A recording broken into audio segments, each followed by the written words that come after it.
Alright, last week you posted twice. This week you haven't posted anything, and next week maybe you'll do a blog, and maybe after that a newsletter, but if you feel like it. And you're wondering why your content isn't really working. You see, inconsistent content doesn't just fail to build your audience, it actively destroys all the progress that you've done. But let's look at the research for this. I'm looking at a research from Buffer, and what they figured out from that was users that posted consistently got around 5 times the amount of engagements compared to someone that only posted sporadically. But there's also research from the Content Marketing Institute. That research figured out that 63% of businesses out there don't have a proper documented content strategy. In fact, even smaller businesses don't even have the time to commit to a proper strategy. And you see, that's the problem over here, because on one hand, you figured out that this problem exists, but you don't have a documented plan. So you're stuck in a conundrum.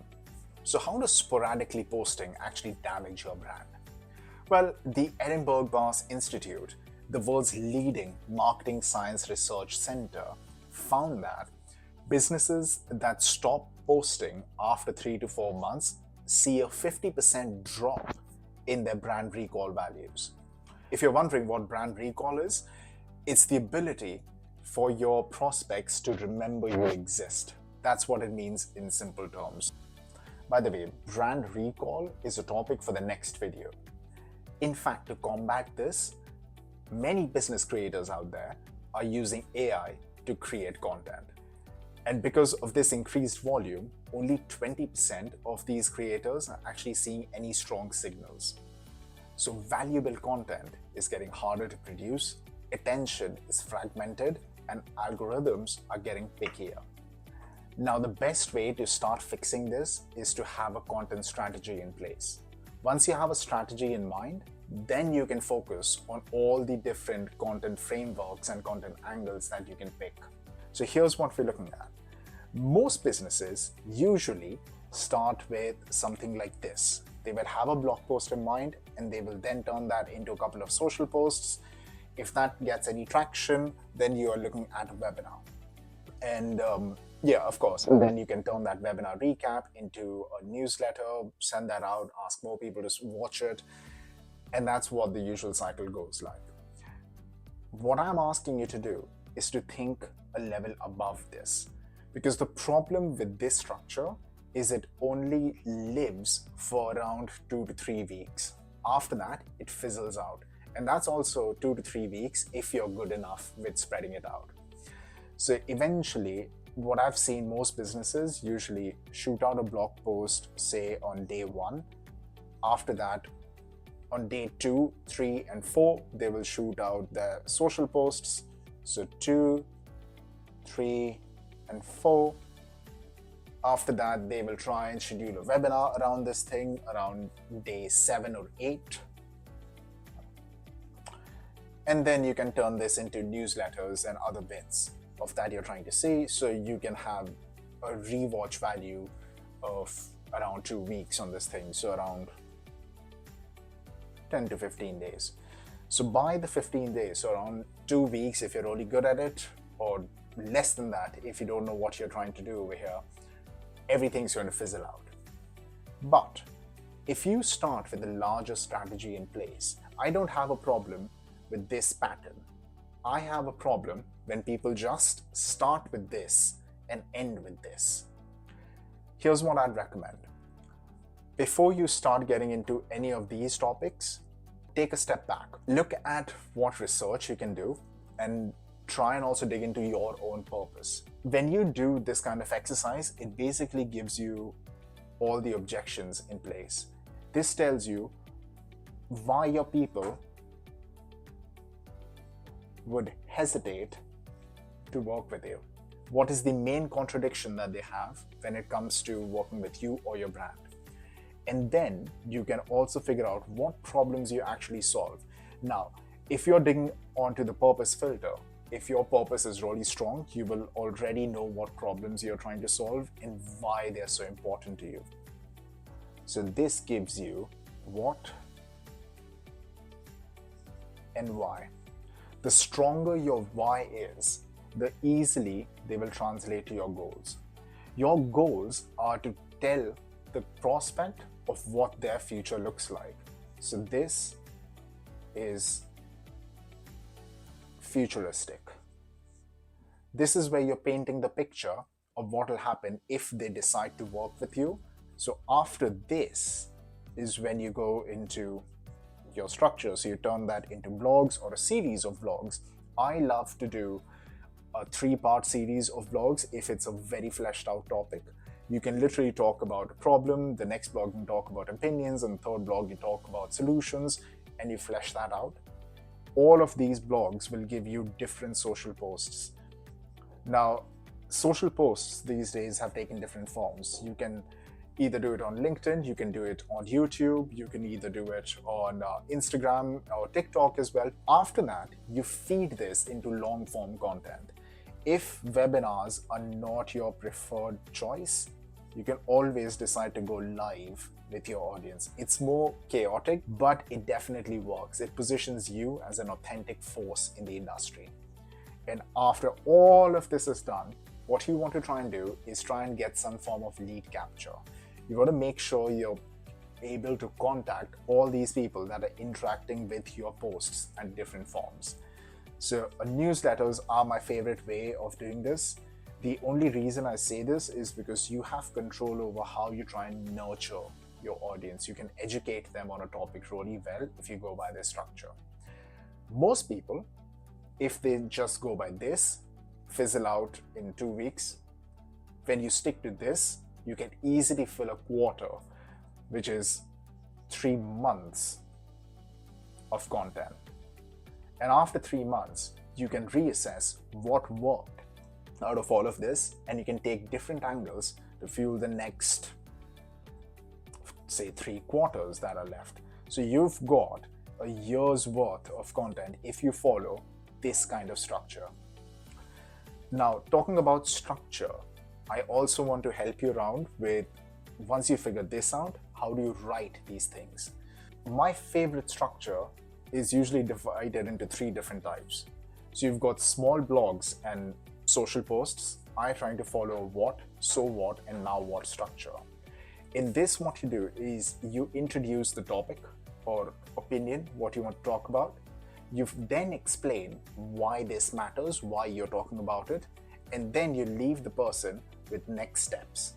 Then you build long form content.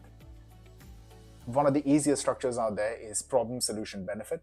You talk about a big industry problem that you're trying to solve, then you talk about what the solution can look like, and then you position yourself to be that solution and the benefits of working with you. And finally, there's the conversational content. Now, conversational content is a little more based on what people say on your socials. So what I like to do is when you post opinions in the form of small blogs and posts on socials, and when people comment on that or you talk to people at networking events, you turn their questions into content. So you answer their questions first, you give more detail into why your answer is actually valid, you actually provide proof or examples, and then you describe how they can apply this same thing based on the problem they're having. And that turns all these different content pieces into an elongated format. Once you've got all of this, here's another little structure to make sure all of this fits. So what I try to do is I first test out content. I test it out by using small blogs and posts. So I'm going to put number 1, that references over this. After you're done with that, you see what people are saying. You try and actively engage with people. So that is number 3. So you respond to comments, or you basically take it into in-person conversations and see how things go from there. After you've done that, you take their opinions and turn that into number 2, which is long form content, explain things in more detail. And finally, we go to show. What I mean by show is it's a combination of all these different ones based on what's working out for you. Now, some brands are very conversational, so they will see they're getting more traction from number 3, so they will always focus on just answering objections. When they're answering objections, they're getting content for themselves. Some brands are really good with long-form content and they will stick to that. Or some are just sticking to their social posts and they don't feel the need to do any long-form content. This has basically now given you a structure to follow if you've got no strategy in place. So if you're a small business or you have no idea of how marketing works, this is a simple structure of what you should try and follow. And once you've got that out of the way, here are 5 things that you should keep in mind when you're working with content. The first is stop trying to be perfect. When you're starting off, it's important that you build momentum. I'm not saying that your content doesn't have to have any substance. I'm saying you need to have momentum. You're trying not to be outstanding, but you're trying to be valuable. And that's the whole point of doing this. So whenever you're making content, your first leap of faith has to be in yourself. The second thing is build a content calendar. We spoke about having a strategy, and the next step to that is having a calendar in place where you've implemented every single thing so that you're consistent with yourself. You know exactly what's happening next, and you're not wondering what's the next thing you're going to post about. And the third is to batch your content. Now, I'm a big fan of this process. It makes life really simple. Every morning, if you can, try and spend the first half of a day, around 3 or 4 hours, just batching out all your content. This can be the social posts or blog posts or webinars, recordings, everything that you can do in one particular batch. That helps you also be productive. The fourth thing is repurpose everything. Now, earlier, I wrote a LinkedIn post on this. I'll reference that in the description. Rather than starting afresh every single time with a new topic, you want to build consistency through repurposing. So if you've got a post that works for you, turn that into long form content. We already spoke about those structures and you know what that builds to. But repurposing is key. Not reusing, you're not copy pasting, you're repurposing, you're giving it a fresh pair of eyes, you're giving it a different angle, and that's important. And finally, use AI strategically. As I said, AI is a very powerful tool. It can help you get from point A to point B quickly, but the way you steer that in the right direction is very important. So I personally use AI to create first drafts of a lot of things. First drafts of blog posts, first drafts of YouTube scripts, first drafts of any webinars that are going to happen. It's my first place to go to, and after that, I bring in my experience. You already might know all of this, but if you're trying to take shortcuts, this is not the place. In fact, there is no shortcut when you're trying to work on content. And there you have it. Inconsistent content is the second invisible barrier small businesses face. The first was unclear messaging. If you haven't watched that video yet, go and check it out right after this video. I'll drop a link to that as well. The next one is all about building brand recall and building educational content. Both equally important. And if you want regular updates like these, follow me on LinkedIn. I'll drop a link to that in the description.